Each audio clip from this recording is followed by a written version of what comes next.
Can a dead game be brought back to life? Some games launch are incredibly good and live a good, long, healthy life with support from their developers and the fans who play it. Others, well, they aren't so lucky. We can look at many games that are a complete disaster at launch, such as Battlefront 2 by EA and the loot box controversy, or For Honor with their terrible servers that disconnected you every game, making the game effectively dead on PC after the first week of release. But those games can still be saved, can't they? To understand if it's actually possible, we just gotta look back at recent gaming history. My favorite developing / publishing team is Ubisoft. Wait, before you crucify me, let me explain to you why. I'm not going to defend the release date of most of their games because that should never be condemned. In 2018, where you are paying full $60 price for a game, and that goes to all developers. But especially Ubisoft's releases are full of glitches, exploits, and downgrades that are not acceptable for a full game. You didn't buy the alpha or the beta, where it's understandable. No, you paid full release price. With that said, I want to explain why they are my favorite developing / publishing team. Remember Rainbow Six Siege? The game that's, wow, number 7 in Steam charts at the moment of writing this script. And that doesn't show the amount of people who bought it directly from Uplay and for people playing it on consoles. Well, the launch of the game was terrible would be an understatement.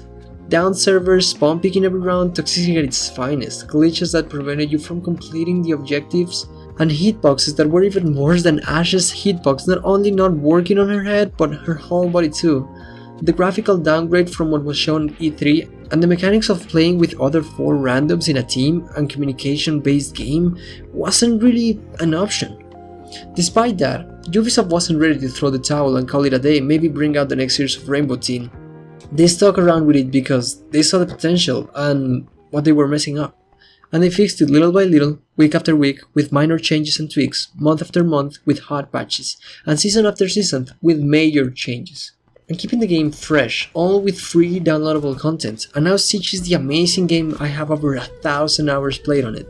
And I have a love-hate relationship with it, but it's my most played game. Because they changed it until a point it's not just playable, but enjoyable. And the same things can be said about For Honor, which was made free to play on PC to reel people in since all of its problems have been fixed. We can talk about Watch Dogs, but it's not really a revival, it's more of a retake, which Ubisoft is also very good at. Watch Dogs 1 was, well, it was something, but it was boring, generic and pale. That visual downgrade from what was shown at E3 broke everybody's heart, but they listened to their community, and Watch Dogs 2 was everything everybody was asking for, except for the hipster take. The game to me gets boring really fast, but it's way better than the first one. And I'm hoping they also do the same for The Division 2. Which, by the way, many people complained it was too repetitive. It's an RPG, did you know that? Have you ever played an RPG? Damn, you're supposed to grind a lot to find more stuff. Just, damn dude, it's like they never played any Zelda, Elder Scrolls, Witcher, Dark Souls, Fallout, or Star Wars KOTOR game. Jesus Christ. Hey man, calm down. Okay, getting back on track, those are just some examples of games that got revived. From nearly zero to either decent or most played games. But they are all Ubisoft. Is there any other games that can be considered revived? Maybe. Well, of course, Metal Gear Survive. Konami overdid themselves this time. Even with all the microtransactions that they included, the game is so much fun, especially because it adds up to the canon of the Metal Gear series. Just kidding, that game sucks and wouldn't be so bad without those microtransactions and without the Metal Gear ISP on its name. They could have done something Left 4 Dead style, but with the Fox engine. GG Konami. Die in hell and give us Hideo Kojima back. I was of course talking about No Man's Sky, which I think has made the biggest comeback of all time. That went from around 3,000 players to 66,000 players in one update that included multiplayer, customization and missions. That is incredible, and that is dedication. It seems like the developers just decided to let the game die, but bam! That's so weird. Bam! They released an update they've been working on for a long time, and they did it right. They revived the game and probably got a lot of people who didn't have the game interested, like myself. I would also like to talk about the culling. If you didn't know, the game was amazing. It had its own style. It wasn't a battle royale shooter like PUBG, H1C1 or Fortnite, but it had the potential to be just as played as those. It brought its own twist by making it a game show and introducing a new fighting melee mechanic, which was what it was focused on. That was incredibly interesting. But the culling has its own little story. Let me tell you about the fall, rise, and ultimate downfall of the culling. When it first launched, the culling was such a new concept that not many people, myself included, cared for OP weapons like chainsaw or rifle, or the netcode where you weren't even blocking, but you got pushed and they stunned you as if you were. But after around 2 months like that, give or take, it started to get old and tedious, and people kind of stopped playing. There were matches, but it would take you 5+ minutes trying to get into a game. People started asking Shaving Games, the developers, to add and remove and change, etc. And we had it.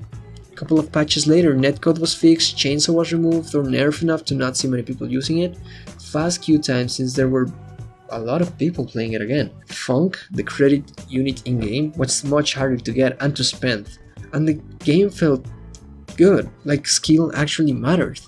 Plus, it was better optimized. They should have stuck around that patch, but then they kept listening to the community over and over and the game lost itself. They listened so much that the game didn't know where to go, or what it was trying to be.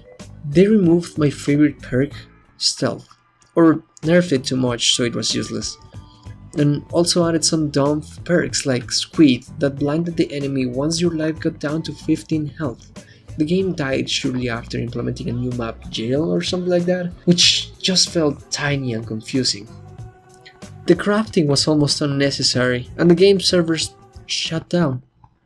But wait, what if this story isn't fall, rise, fall? What if I told you it's actually fall, rise? Would you believe me?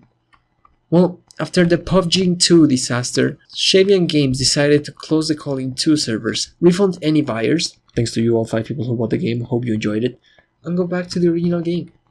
The servers are not only up again, but the original buyers of the game are now able to play the Culling Day 1 reference, which, as bugged as it is, it has actual players on it. They're also working on a patch called the Culling Origins, which is supposed to bring what's good about Day 1, but also fix every problem and bring into the new game. Maybe it's nostalgia. Maybe it's the promises to take the game back to a point where the fans actually enjoyed it, but it means it has the potential to be revived. They took a similar approach to Ubisoft's For Honor, where they plan to make it free to play to reel players in and just enjoy the original game. And that couldn't make me any happier, honestly. Although I'm a bit angry I paid $20 for it and now it's $5 and it'll be $0. And maybe many other games would try to take a similar approach. There are rumors that Battlefront 2 multiplayer will be free to play. No, not that one. That just breaks everyone's heart. This one, EA's Battlefront 2, which despite its initial release, I bought and have been enjoying it ever since. The game isn't bad, it's gorgeous, and the mechanics are risky enough to actually make you feel like an underdog or a war hero. With the new Clone Wars DLC, I wouldn't be surprised for that game to be at its full potential if it does go free to play, player-wise. I don't want to touch the loot box controversy, but EA wasn't the only one doing it. Why do they get shitted on as if they were the evil company? Is it because they milked it on Star Wars?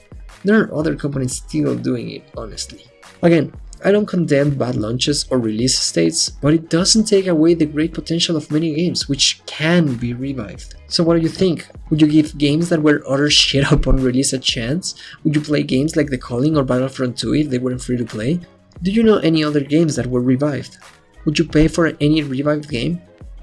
Do you actually think games can be revived, or do you disagree with everything I said in the video? Alright, that's it for the video. I hope you guys enjoyed it. This took me kind of a while to make, I guess. It's the first time that I'd actually do a script for a series that I want to make, because I usually, even the top 10 that I did a couple years ago was from the heart. So I never do these types of things, so I think I kind of overdid it this time. It was a long script this time, but I hope it wasn't that long, enough to keep you in here and maybe hear me out and stuff. And yeah, I hope that you guys agree with me with most of the things, but you don't have to if you don't want to. But you have to like that button if you actually like the button, and dislike the but like the and actually dislike the video if you don't like it. But make sure to click it twice so I can be really sure that you didn't like it. Tell me what you think in the comments. That's it. Goodbye.